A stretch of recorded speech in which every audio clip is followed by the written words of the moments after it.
The highest Minnesota graduation rate on record. That's where we begin tonight, as new data shows the class of 2024 posted the highest rate ever.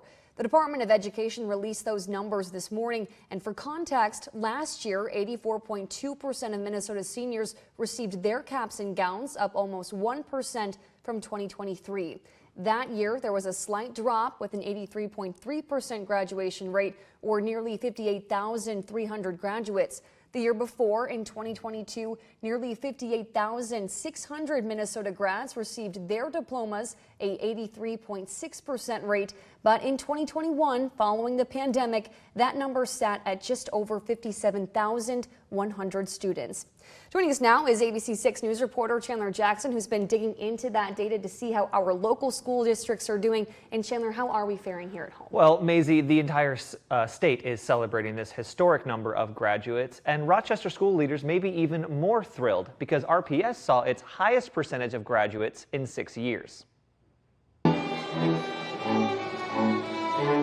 Rochester Public Schools is sitting pretty at an 86% graduation rate, up from last year, and the highest since pre-pandemic numbers. We had a 2% increase for all students. That was twice what the state was. But for Superintendent Kent Packel, what's more exciting is where the spike happened. Some of our kids who are furthest behind and therefore need to make the biggest progress made even bigger gains. Across the district, Black and Hispanic graduates rose 10 and 6.5% respectively. English language learners were also up by more than 9%, and low-income students on the free and reduced meal plans were up 7.4%.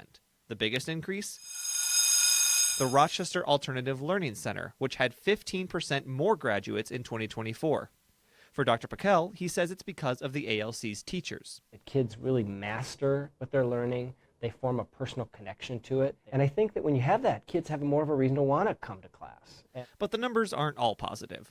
Less graduates walked across the stage at John Marshall and the MN Sync online school. But Dr. Packel points to JM's long-term stable trends and MN Sync's low enrollment numbers, all making the decreases less substantial than they might seem. Other districts saw decreases across the board. Albert Lea Public Schools fell 1.4%, prompting what the district said in a letter to parents, a quote, call to action. I think it's really important that as educators, we look at students' individual needs. And so how do we really be intentional about creating a plan for them? Improving student attendance and engagement are both ways ALPS leaders say they will beef up next year's numbers. Now, it should also be said that the Albert Lea District is getting a new superintendent this year, which they say will be instrumental in coming up with the new strategic plans for the future. Maisie?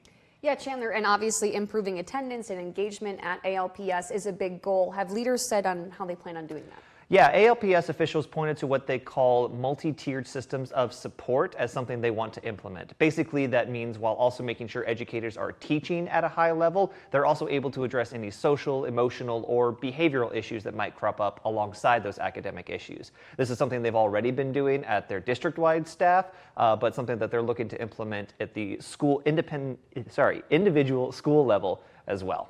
All right, all good stuff. Thank you so much, Chandler. Well, we also have some more news for you. New numbers from other Minnesota districts here at home. Starting in Austin, 2024 saw 75% of its seniors graduate, down 0.5% from the year prior. Then in Byron, 95.2% of seniors graduated. That's up 0.6% from 2023. Over to Cass and Manorville now, it's a 93.6% rate, well above the average, but it is down from its 97% rate in 2023.